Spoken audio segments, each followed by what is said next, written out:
Un mari a abandonné sa femme avec 3 enfants. Son retour l'a laissé sans voix. Une histoire de résilience et d'espoir qui vous touchera en plein cœur. Bon retour, laissez un like à la vidéo, abonnez-vous à la chaîne et profitez de l'histoire. Isabelle n'était qu'une humble couturière aux doigts agiles et à l'esprit inébranlable lorsque son mari franchit la porte un matin d'automne, laissant derrière lui 3 enfants affamés, une montagne de dettes et un avis de saisie sur leur modeste maison. À 45 ans, Isabelle portait sur ses mains calleuses les marques d'une vie de labeur. Ses cheveux châtains, striés de fils argentés, encadraient un visage où la fatigue n'avait pas encore effacé toute trace de beauté. Dans ses yeux noisettes persistait une étincelle de détermination que même les larmes ne parvenaient pas à étouffer. Ce matin-là, Thomas était parti comme il partait tous les matins depuis 20 ans, avec un simple baiser distrait sur sa joue. Seul son regard avait changé, fuyant, incapable de croiser celui d'Isabelle. Elle aurait dû le savoir. Les signes étaient là depuis des mois. Les retours tardifs, les appels mystérieux, les explications vagues sur l'état catastrophique de leurs finances. Pourtant, jamais elle n'aurait imaginé trouver cette lettre froide sur la table de la cuisine, ces quelques lignes qui faisaient voler en éclats 2 décennies de vie commune. Je ne peux plus continuer comme ça. Je pars avec Vanessa. Ne cherche pas à me contacter, je suis désolé. Désolé. Un mot tellement insuffisant face à l'ampleur du désastre qu'il laissait derrière lui. Dans le petit port de Brest, où tout le monde connaissait tout le monde, la nouvelle de l'abandon de Thomas se répandit comme une traînée de poudre. Isabelle sentait les regards remplis de pitié la suivre dans les rues pavées de la vieille ville, entendait les chuchotements s'interrompre à son passage. Vanessa, la jeune réceptionniste de l'hôtel Le Conquet, avait 20 ans de moins qu'elle. Comment rivaliser avec cela?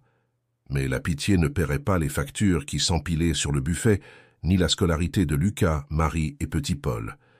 La lettre de la banque était sans appel. 90 jours pour effectuer un versement conséquent où la maison serait saisie. Cette maison de la rue Siam avec son jardin minuscule où poussaient quelques rosiers obstinés, c'était tout ce qui leur restait. Isabelle ne pouvait pas la perdre. Elle ne le permettrait pas. Cette nuit-là, après avoir bordé ses enfants, avec un sourire qu'elle ne ressentait pas, Isabelle transforma leur petit salon en atelier de fortune. Sa vieille machine à coudre Singer, héritage de sa grand-mère, trônait désormais sur la table à manger. Des rouleaux de tissu récupérés chez Emmaüs s'empilaient dans les coins. Des patrons découpés dans du papier journal jonchaient le sol. Si elle ne pouvait compter sur personne, elle compterait sur ses 10 doigts et sur ce talent que même Thomas n'avait jamais vraiment su apprécier. Dans son quartier de recouvrance, sur la rive droite de la Penfeld, Isabelle avait toujours été connue pour ses retouches impeccables. Mais réparer quelques ourlets et changer des fermetures éclairs suffirait-il à sauver sa famille de la rue? Le doute la rongeait. Elle, fille d'un simple docker du port de commerce et d'une femme de ménage, que savait-elle de l'entrepreneuriat, des affaires, de la survie dans ce monde impitoyable que Thomas avait toujours géré pour elle? Était-elle seulement digne de réussir? Quand l'aube se leva sur la rade de Brest, Isabelle n'avait pas fermé l'œil, mais une première pile de vêtements raccommodés attendait d'être livrée. La bataille pour la survie venait de commencer. Les premiers jours furent un brouillard de fatigue et d'anxiété. Isabelle se levait avant le soleil pour préparer le petit déjeuner des enfants, les habiller, les conduire à l'école Jules Ferry pour les plus grands et à la maternelle, Jean Massé pour le petit dernier. Puis elle courait d'un bout à l'autre de la ville, récupérant des travaux de raccommodage chez les particuliers, ramassant de vieux vêtements à retoucher ou à transformer dans les vides-greniers. De retour à la maison, elle cousait jusqu'à ce que ses yeux brûlent, s'arrêtant uniquement pour préparer le dîner et aider aux devoirs. Lucas, du haut de ses 15 ans, avait pris l'habitude de la regarder travailler en silence, assis dans le vieux fauteuil élimé près de la fenêtre. Il ressemblait tellement à son père que parfois, cela faisait mal à Isabelle de croiser son regard. Mais contrairement à Thomas, les yeux de Lucas ne contenaient pas de fuite, seulement une inquiétude trop adulte pour son âge et une détermination tranquille. « Maman, dit-il un soir, alors qu'elle luttait contre une fermeture éclair particulièrement récalcitrante. « Tu devrais dormir un peu. Je peux finir ça. » Isabelle leva les yeux, surprise. « Tu sais coudre ?» Un sourire gêné éclaira le visage de son fils. « J'ai regardé comment tu fais, ça n'a pas l'air si compliqué. » Cette nuit-là, pour la première fois depuis le départ de Thomas, Isabelle pleura. Non pas de désespoir, mais parce que dans le regard de son fils aîné, elle avait vu ce qu'elle cherchait désespérément en elle-même, la conviction qu'elle pourrait y arriver. Pourtant, malgré tous ses efforts, les fins de mois restaient impossibles. Les retouches ne rapportaient que quelques euros, à peine assez pour nourrir 3 enfants en pleine croissance. L'hiver breton, particulièrement rude cette année-là, apporta son lot de tempêtes atlantiques. Une nuit, alors que le vent hurlait comme une bête blessée, l'eau commença à s'infiltrer par le toit vieillissant. Des gouttes perfides tombaient directement sur la Singer, menaçant de ruiner son unique outil de travail. Dans un élan de panique, Isabelle fouilla frénétiquement dans les placards à la recherche de quelque chose, n'importe quoi, pour protéger sa machine. Elle dénicha finalement un vieux rideau de douche et quelques sacs plastiques du Monoprix. Avec une ingéniosité née du désespoir, elle construisit une protection de fortune, détournant l'eau vers un seau placé stratégiquement. Toute la nuit, elle vida ce seau regardant les heures passées avec une angoisse grandissante. Plus que 60 jours avant la date fatidique fixée par la banque. C'est Marie, sa fille de 12 ans, qui lui apporta sans le savoir la première lueur d'espoir. En rentrant de l'école un jour de février, elle brandissait une affiche colorée. « Maman, regarde, le festival maritime commence dans 2 semaines. Madame Kerguelen a dit que toute l'école participera au défilé. Le festival maritime de Brest, événement biennal qui transformait la ville portuaire en capitale internationale de la voile. Pendant une semaine, la rade s'emplissait de voiliers traditionnels, de yachts luxueux et de navires venus du monde entier. Des touristes fortunés affluaient par milliers, débordant des hôtels jusqu'aux chambres d'hôtes des villages environnants. Isabelle se souvenait des éditions précédentes, quand Thomas l'emmenait admirer les grands voiliers, Paul encore, bébé dans sa poussette. Cette année, elle n'avait même pas envisagé d'y assister, trop préoccupée par leur survie. Mais en regardant l'affiche, quelque chose s'alluma dans son esprit fatigué. Le lendemain, elle se présenta au comité d'organisation du festival, proposant ses services pour réparer les uniformes des bénévoles.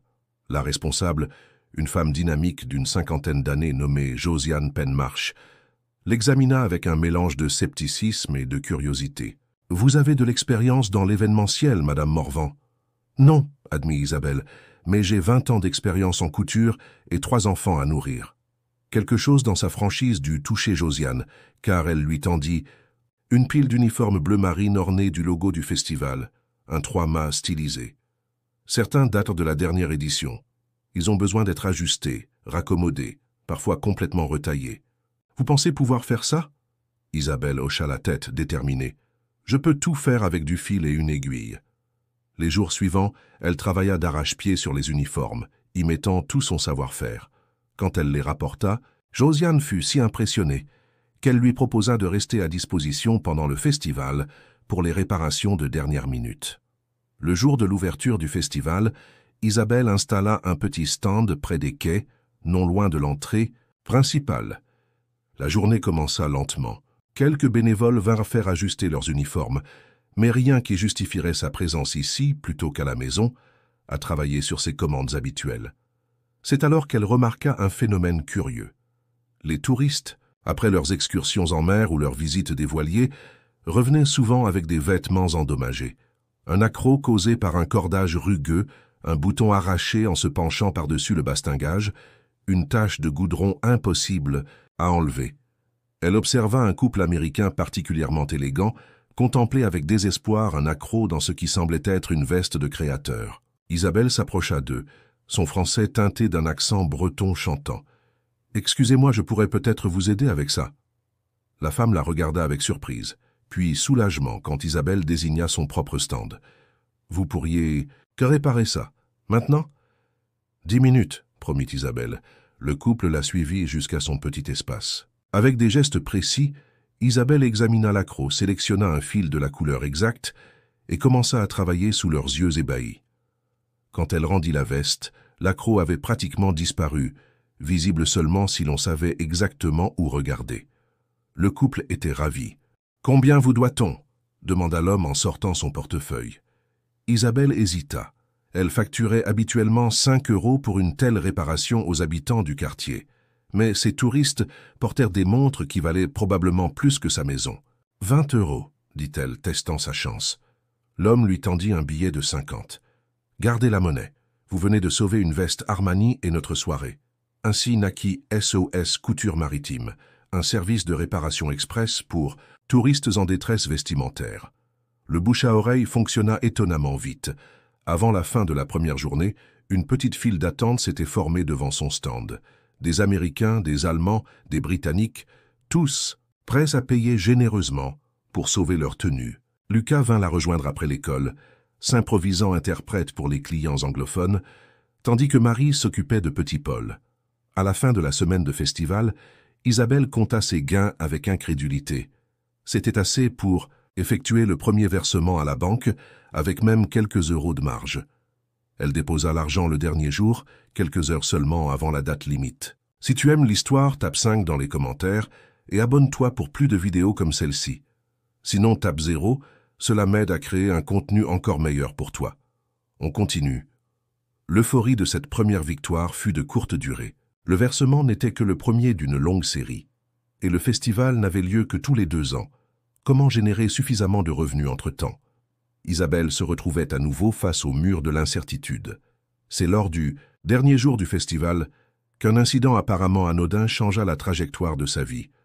Un homme d'une 60aine d'années, au teint hâlé et à l'allure distinguée, s'approcha de son stand avec une veste de yachting déchirée au niveau du coude. Il observa Isabelle travailler en silence, ses yeux vifs ne manquant aucun de ses gestes. « Vous avez des mains en or, madame, » dit-il finalement, avec un accent légèrement parisien. « Je m'appelle Richard Kerbrat. Je développe un complexe hôtelier de luxe sur la presqu'île de Crozon, à quelques kilomètres d'ici. » Isabelle hocha poliment la tête tout en continuant à coudre. La presqu'île de Crozon, avec ses falaises spectaculaires et ses plages sauvages, attirait de plus en plus d'investisseurs. Les locaux regardaient ce développement d'un œil mitigé, partagé entre la promesse d'emploi et la crainte de voir leur territoire dénaturé. « J'aurais une proposition à vous faire, » poursuivit Richard. « Mon resort comprendra plus de 100 employés, tous nécessitant des uniformes impeccables. Je cherche quelqu'un capable de gérer cet aspect, quelqu'un avec votre niveau d'expertise et votre souci du détail. » Isabelle leva les yeux de son ouvrage, soudain attentive. « Un contrat d'entretien » ? « Exactement. Entretien, ajustement et peut-être même conception à terme. Cela vous intéresserait-il » Cette offre tombait du ciel. Un contrat stable avec un établissement de luxe pourrait résoudre tous ses problèmes financiers. Isabelle sentit une bouffée d'espoir monter en elle, rapidement tempérée par le pragmatisme qui était devenu sa seconde nature. « J'aurais besoin de détails concrets, volume, fréquence, tarifs. » Richard sourit, visiblement satisfait de sa réaction. « Professionnel. Bien sûr. Voici ma carte. Appelez mon bureau pour fixer un rendez-vous. Nous discuterons de tout cela autour d'un déjeuner, si vous le voulez bien. » Ce que Richard Kerbrat ne mentionnait pas, c'est que son projet de resort ne s'arrêtait pas à la presqu'île. Il avait des vues sur le quartier de recouvrance, précisément là où se trouvait la modeste maison d'Isabelle. Son plan prévoyait d'acquérir discrètement les propriétés de ce quartier populaire pour y développer des résidences de luxe avec vue sur la rade.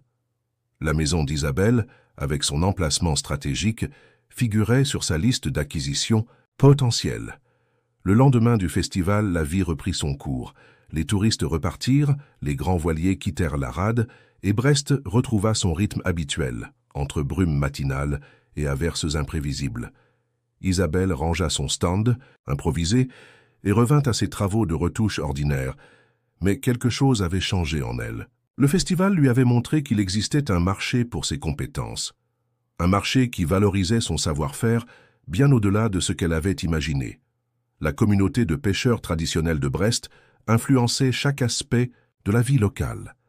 Les couleurs des bateaux se retrouvaient dans les devantures des commerces, les motifs des filets inspiraient les artisans, et l'odeur de la mer imprégnait chaque recoin de la ville. Isabelle avait grandi dans cette culture, maritime petite fille et fille de marin. Le sel était dans son sang, comme disait sa grand-mère. Cette influence se manifestait subtilement dans son travail. Sans même s'en rendre compte, elle incorporait des éléments marins dans ses réparations.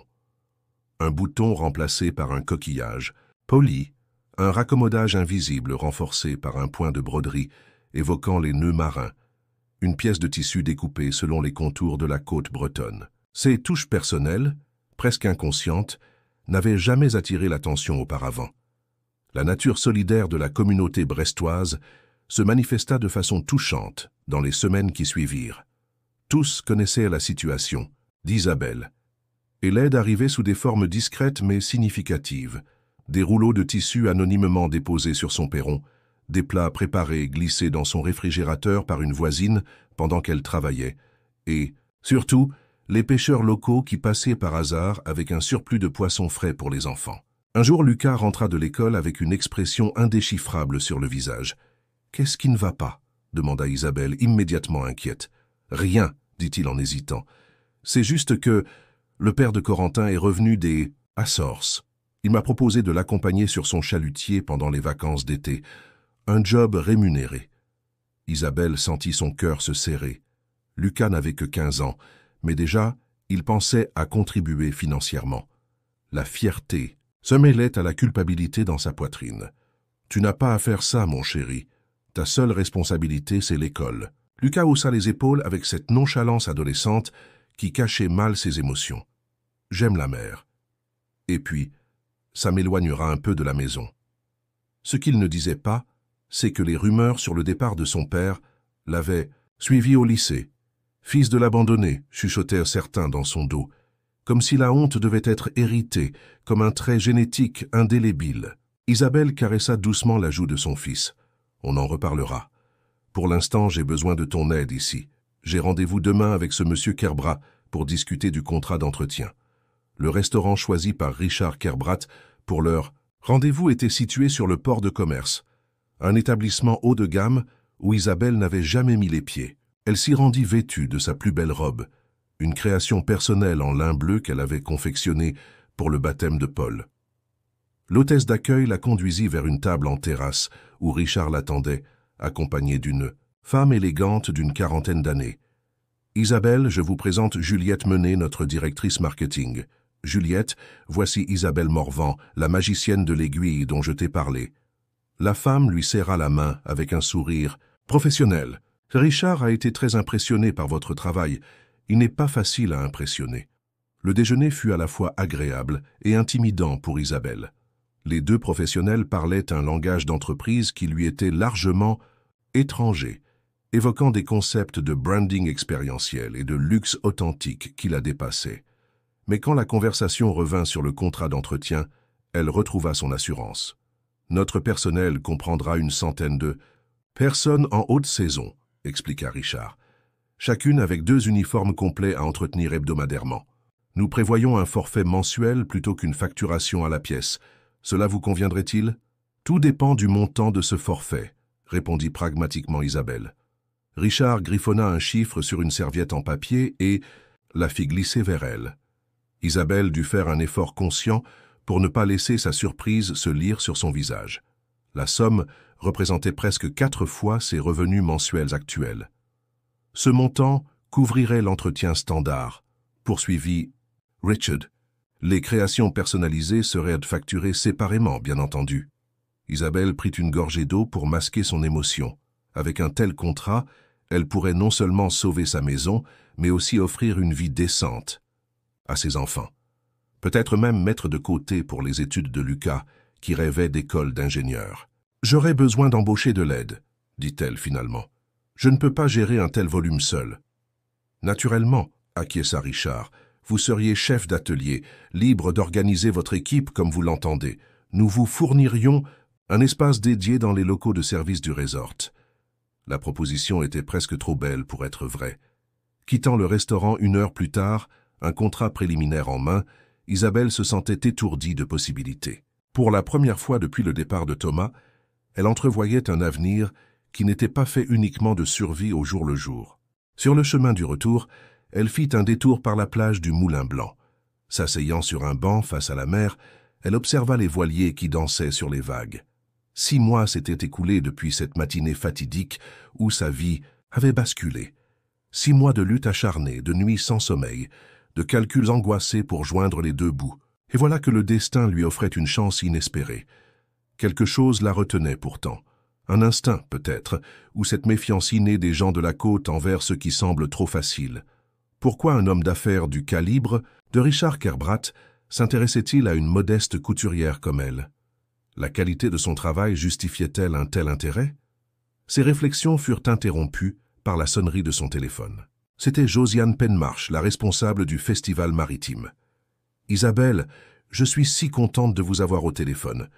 Écoutez, nous organisons une petite célébration ce week-end pour remercier tous les bénévoles du festival. Rien de formel, juste un moment convivial au musée de la Marine. Accepteriez-vous de vous joindre à nous ?» Isabelle hésita. Entre son travail et les enfants, elle avait peu de temps pour les mondanités. Mais Josiane avait été la première à lui faire confiance. « Oui, bien sûr, avec plaisir. »« Formidable. Oh, et une dernière chose, plusieurs personnes ont remarqué vos petites touches personnelles sur les uniformes du festival. Ces motifs, marins brodés, les boutons en coquillage, c'était une idée charmante. » Isabelle sourit, touchée que ces détails aient été remarqués. « C'est juste ma façon de travailler. J'ai grandi avec la mer. Eh bien, continuez ainsi, c'est ce qui vous rend unique. » Le samedi soir, Isabelle confia les enfants à sa voisine et se rendit au musée de la Marine, niché dans le château qui dominait l'entrée du port. L'atmosphère était chaleureuse, détendue, bien loin de l'anxiété qui avait caractérisé sa vie ces derniers mois. Elle bavardait avec d'autres bénévoles quand elle remarqua une agitation près de l'entrée. Une femme d'un certain âge venait d'arriver, visiblement contrariée. Elle tenait dans ses mains une robe de soirée en soie émeraude, dont la couture latérale s'était ouverte. Malgré son air aristocratique, elle semblait sincèrement désemparée. « Je ne comprends pas », l'entendit dire Isabelle. « Cette robe est neuve, tout droit venue de Paris pour l'occasion. Comment vais-je faire ma présentation maintenant ?» Josiane tentait de la calmer, mais la situation semblait sans issue. La présentation en question devait commencer dans moins d'1 heure et aucune boutique n'était ouverte à cette heure. Sans réfléchir, Isabelle s'approcha. « Excusez-moi, je pourrais peut-être aider. » La femme la regarda avec surprise, puis espoir. « Vous pourriez réparer ceci rapidement ? J'aurais besoin d'un kit de couture de base. »« J'en ai un dans mon bureau », proposa immédiatement Josiane. 10 minutes plus tard, Isabelle était installée dans un coin tranquille du musée, la robe précieuse étalée devant elle. Le problème était plus complexe qu'il n'y paraissait. La déchirure avait fragilisé le tissu environnant, rendant une simple réparation insuffisante. De plus, la couleur émeraude rendrait visible toute couture traditionnelle. Une idée germa dans son esprit. Elle se souvenait avoir vu dans une vitrine du musée une collection de coquillages nacrés et de fragments de verre polis par la mer. S'excusant auprès de la propriétaire de la robe, elle se dirigea vers l'exposition. « J'aurais besoin d'emprunter quelques éléments », expliqua-t-elle au gardien, qui, après consultation avec Josiane, accepta de lui confier quelques petites pièces. De retour à son poste improvisé, Isabelle utilisa des épingles de sûreté pour stabiliser temporairement la déchirure. Puis, avec le fil de son kit d'urgence et les éléments décoratifs empruntés, elle créa une broderie qui non seulement renforçait la réparation, mais transformait complètement l'esthétique de la robe. Les coquillages nacrés et les éclats de verre formaient une cascade élégante le long de la couture, évoquant les reflets changeants de la mer sous le soleil. Lorsqu'elle rendit la robe à sa propriétaire, cette dernière resta sans voix pendant plusieurs secondes. « C'est magnifique », dit-elle finalement. « Vous avez non seulement réparé la déchirure, mais vous avez amélioré la robe. C'est exactement ce que j'entends par inspiration locale authentique dans ma présentation de ce soir. » La femme se présenta alors, Catherine Mercier, rédactrice en chef d'un prestigieux magazine lifestyle. Elle était venue à Brest pour parler de l'importance des traditions locales dans le tourisme de luxe contemporain. La coïncidence était presque trop parfaite. « Votre technique est fascinante », poursuivit Catherine. « Cette façon d'incorporer des éléments marins dans une réparation, transformant un accident en atout, comment appelez-vous cela ?» Prise de court, Isabelle improvisa. « Repère couture côtière. » Catherine sourit largement. « J'adore. C'est exactement le genre d'innovation enracinée que nos lecteurs apprécient. Accepteriez-vous que je vous interviewe après ma présentation? Et peut-être que je puisse photographier quelques-unes de vos créations pour notre prochain numéro. » Un reportage dans un magazine national. Isabelle sentit sa tête tourner légèrement. Tout allait si vite. D'abord le contrat avec Richard Kerbrat, maintenant ceci. « Bien sûr, dit-elle, mais je dois vous prévenir, je ne suis qu'une couturière de quartier. Je n'ai pas de boutique élégante ni de collection à proprement parler. » Catherine balaya ses objections d'un geste de la main. « L'authenticité est ce qui compte.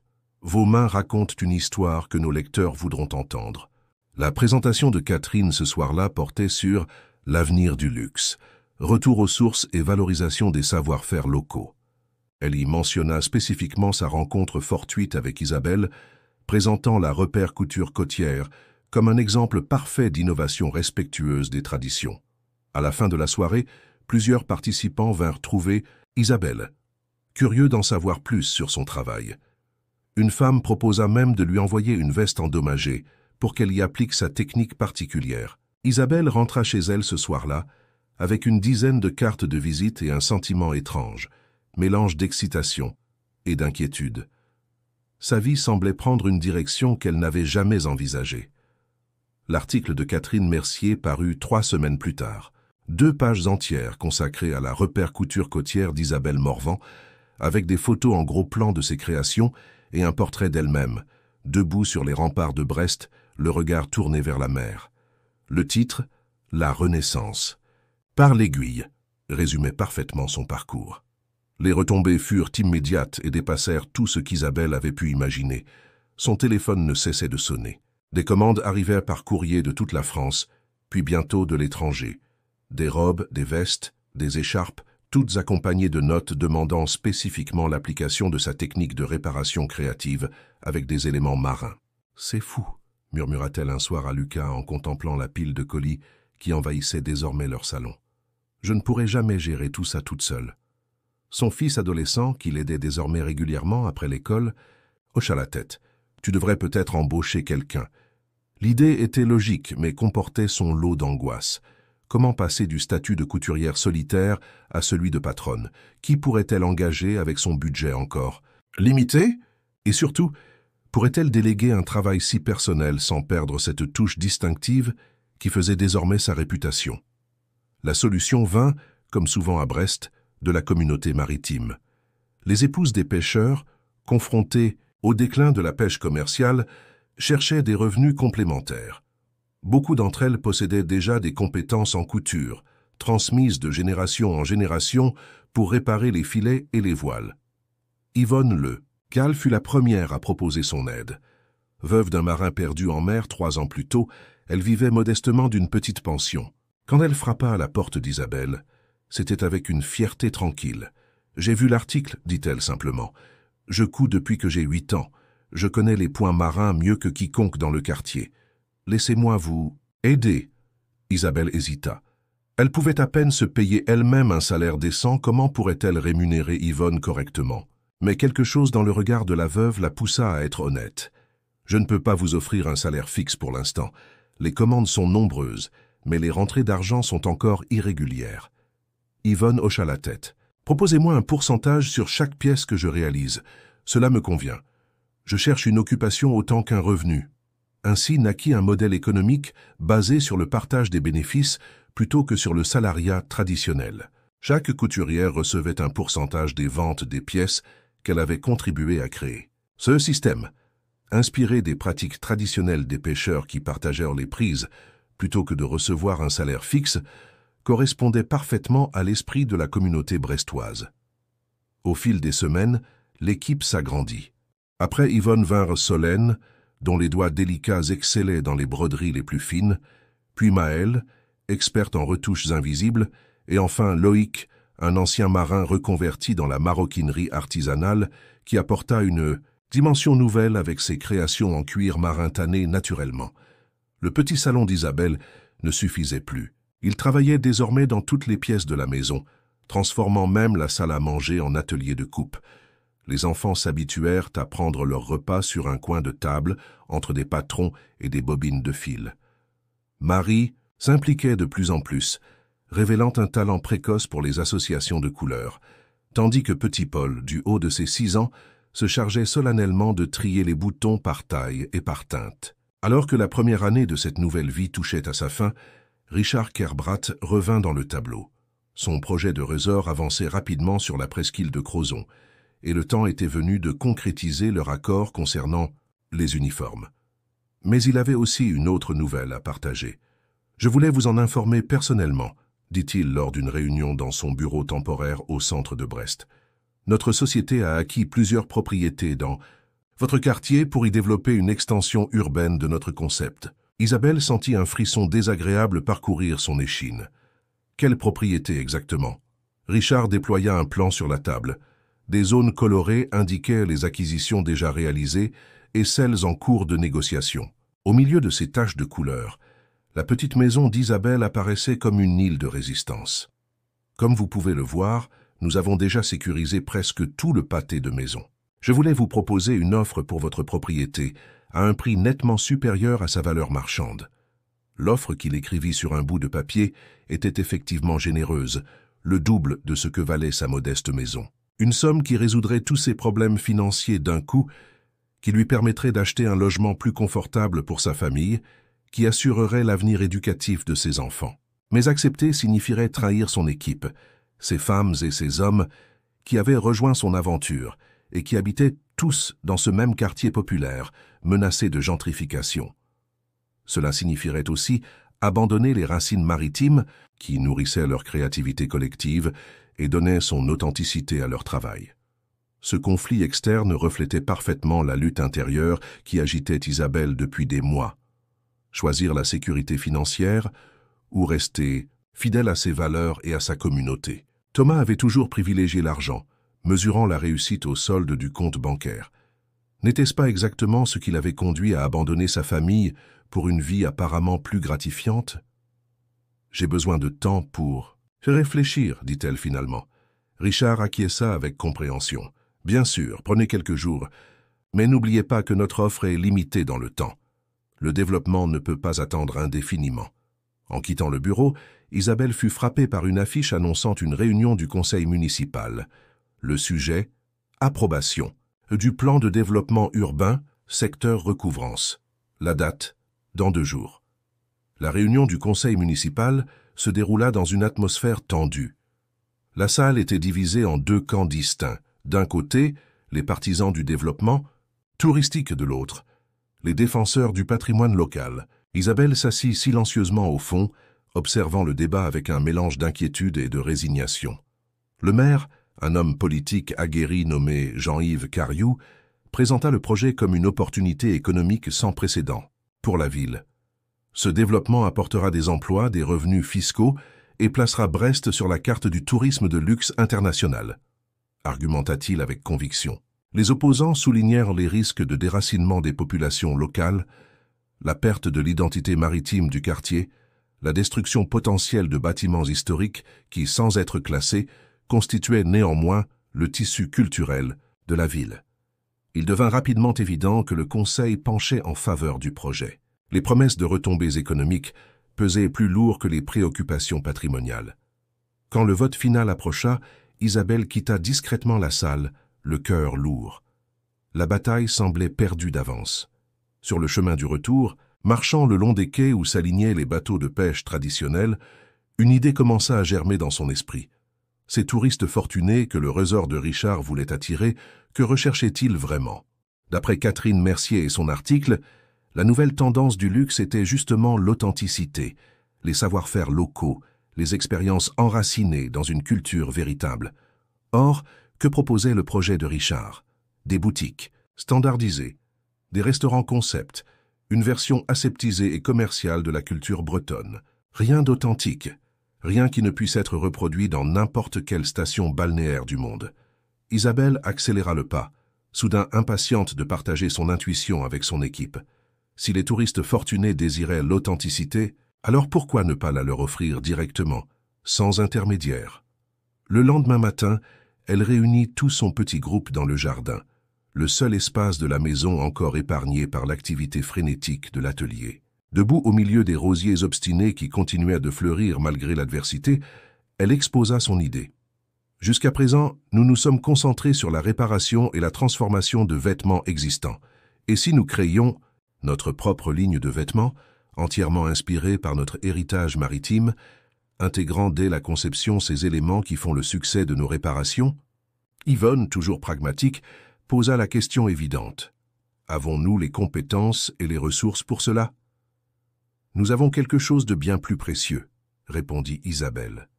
Nous avons une histoire authentique à raconter, des techniques transmises de génération en génération, une connexion réelle avec la mer et ses traditions. C'est précisément ce que recherchent les clients qui ont les moyens de séjourner dans des établissements comme celui de Richard Kerbrat. Le débat fut animé, les objections nombreuses mais constructives.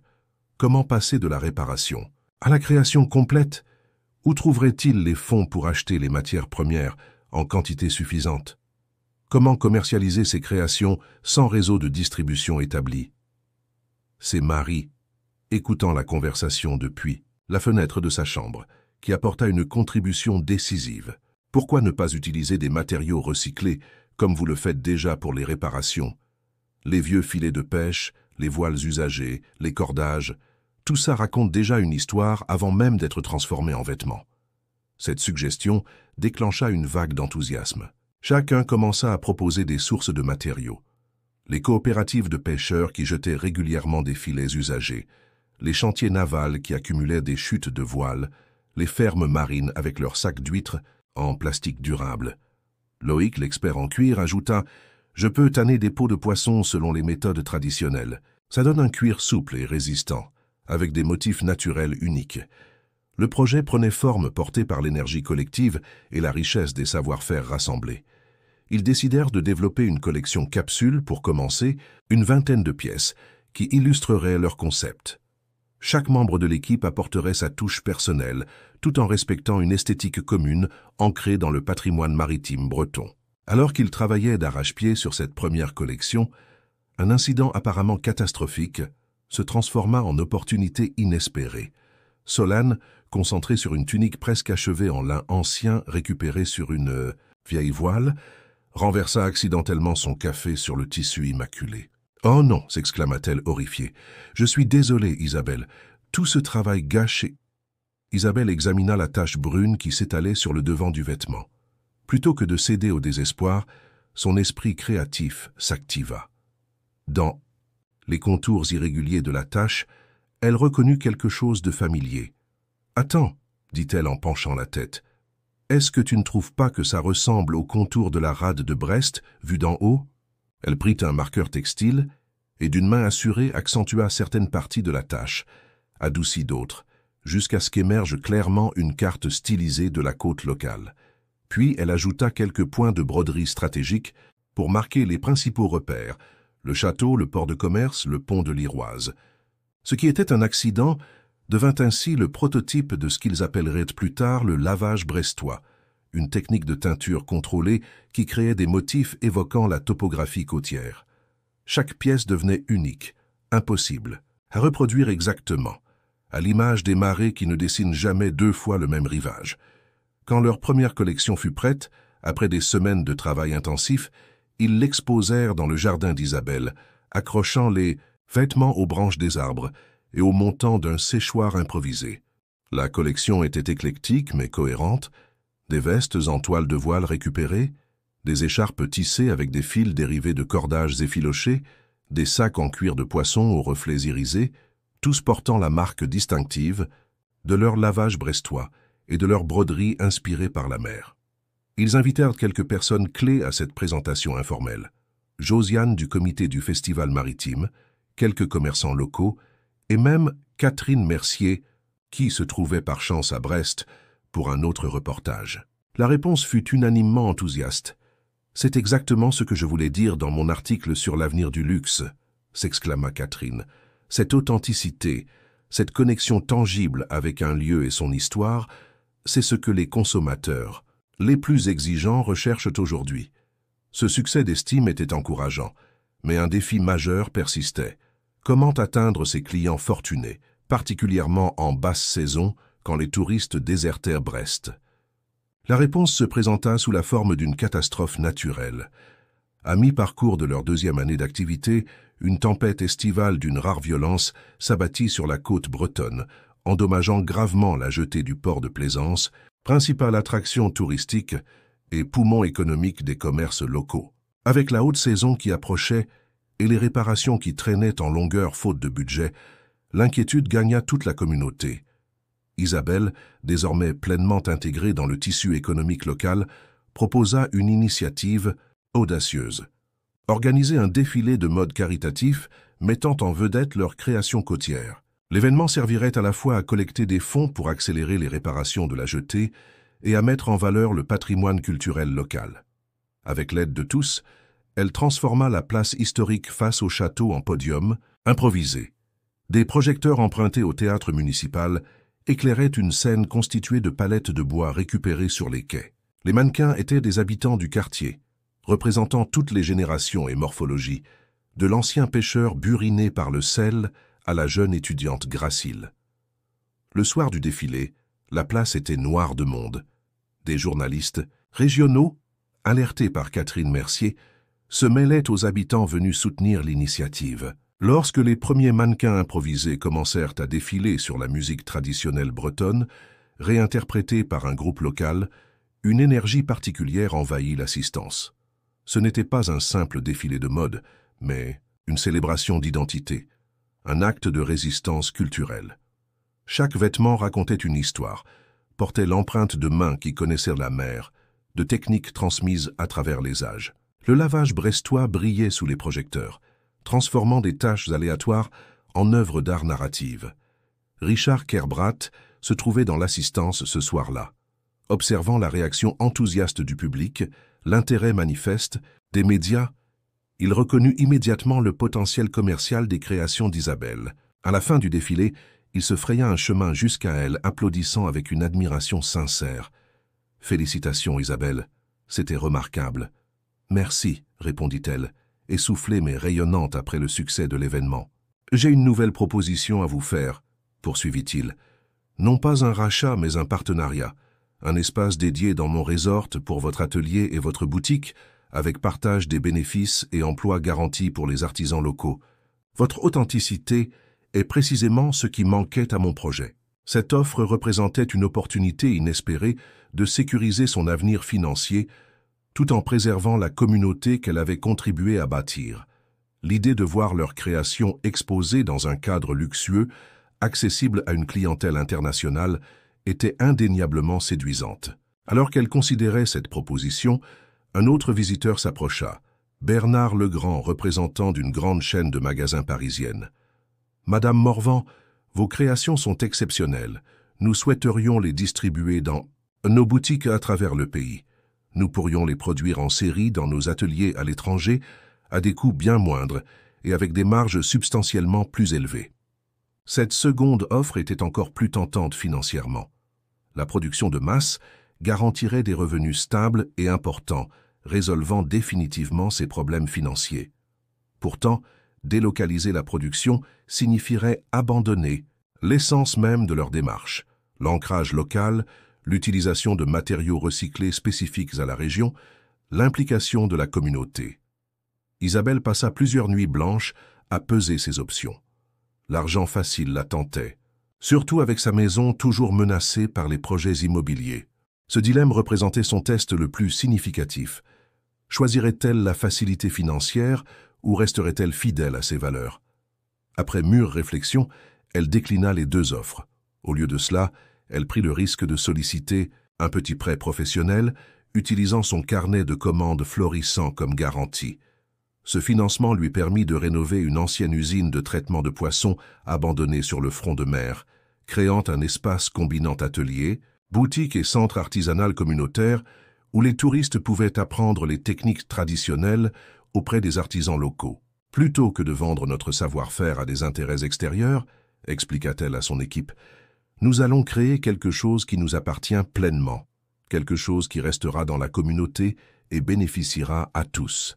20 mois après le début de son parcours, un événement inattendu propulsa définitivement leur marque sur la scène internationale. Une actrice célèbre fut photographiée portant l'une de leurs créations lors d'une première cinématographique à Cannes. Du jour au lendemain, leur petite entreprise devint virale, les commandes affluant plus rapidement qu'ils ne pouvaient les satisfaire. De grands conglomérats de mode proposèrent des rachats pour des millions, tentant Isabelle avec une sécurité financière qu'elle n'aurait jamais imaginé possible. Lors d'une réunion cruciale avec son équipe désormais formalisée de femmes artisanes, Isabelle proposa une idée radicale, rejeter les offres de rachat et établir plutôt leur entreprise comme une coopérative appartenant aux travailleurs. Chaque artisan recevrait des parts de bénéfices et de propriétés, garantissant que la richesse reste dans leur communauté plutôt que de profiter à des actionnaires lointains. « Nos mains ont créé cette valeur, dit-elle simplement.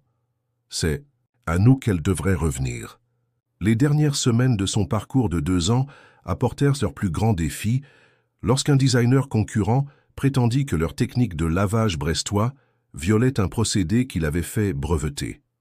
Avec des frais juridiques menaçant de les ruiner alors que le succès semblait enfin assuré, toute la ville se mobilisa derrière eux. Des historiens locaux fournirent des preuves que la technique ressemblait à des méthodes traditionnelles utilisées par les premiers habitants de la ville un siècle plus tôt, invalidant les prétentions du concurrent. Alors que le cap des 2 ans approchait, Isabelle se tenait dans leur nouveau magasin phare, un ancien hangar à bateaux où son grand-père réparait autrefois les filets de pêche, entouré de la communauté qui s'était transformée, de simples voisins en partenaires commerciaux. L'ouverture officielle du magasin coïncidait avec un nouveau festival maritime, bouclant la boucle alors que les touristes affluaient désormais à Brest spécifiquement pour leurs créations côtières authentiques. Isabelle, qui peinait autrefois à payer son hypothèque, dirigeait maintenant une marque valorisée à plusieurs millions d'euros qui avait revitalisé l'économie de toute la ville. Plus importante encore, elle avait créé un modèle d'entreprise qui honorait les traditions locales tout en créant une prospérité durable pour des dizaines de familles. Son parcours de couturière désespérée à entrepreneur à succès prouvait que la vraie richesse ne vient pas seulement du succès financier, mais de l'élévation de toute une communauté tout en restant fidèle à ses valeurs. Un jour, alors qu'elle contemplait la rade depuis la terrasse de leur atelier-boutique, elle aperçut une silhouette familière qui observait la vitrine depuis le trottoir d'en face. Thomas, vieilli et visiblement moins prospère qu'il ne l'avait espéré, hésitait à entrer. Leurs regards se croisèrent brièvement, à travers la rue et les années perdues. Elle vit dans ses yeux la reconnaissance tardive de ce qu'il avait abandonné, non pas seulement une femme et 3 enfants, mais une femme capable de transformer l'adversité en triomphe. Elle aurait pu l'ignorer, savourer cette revanche silencieuse. Au lieu de cela, elle lui fit un signe de tête, l'invitant à entrer s'il le souhaitait, car son parcours lui avait appris que la véritable force ne réside pas dans le ressentiment, mais dans la capacité à avancer, à construire, à transformer. Que Thomas choisisse d'entrer ou de continuer son chemin importait peu désormais. Elle avait trouvé sa voie, non pas en dépit de son abandon, mais peut-être, en fin de compte, grâce à lui. As-tu déjà vécu ou connais-tu quelqu'un qui a vécu une situation de rupture qui s'est transformée en opportunité inattendue? Partage ton expérience dans les commentaires.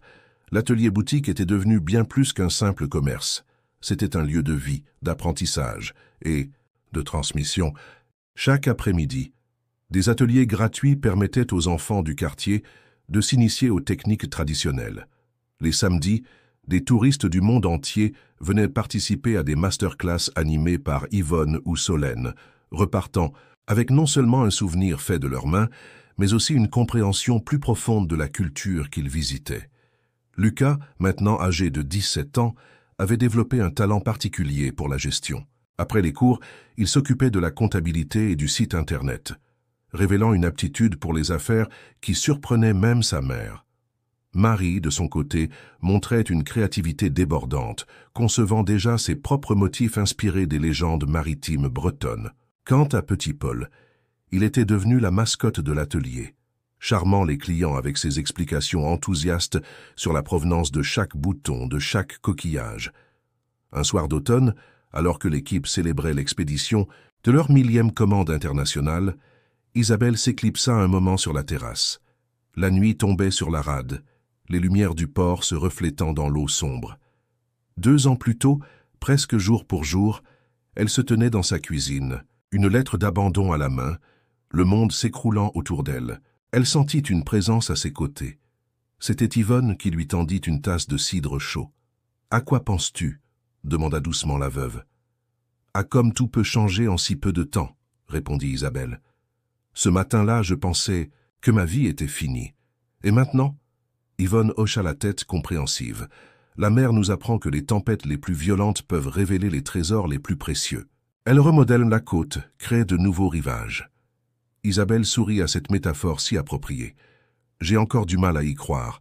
Tout ce chemin parcouru. Tu n'as jamais été seule, rappela Yvonne.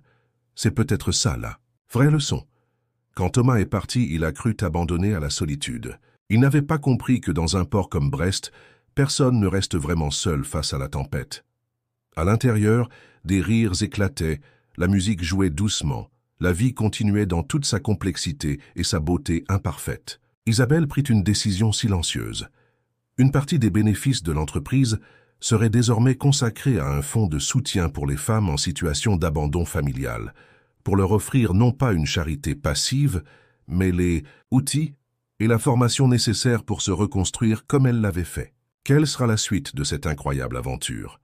La coopérative acceptera-t-elle finalement une des offres internationales qui continuent d'affluer?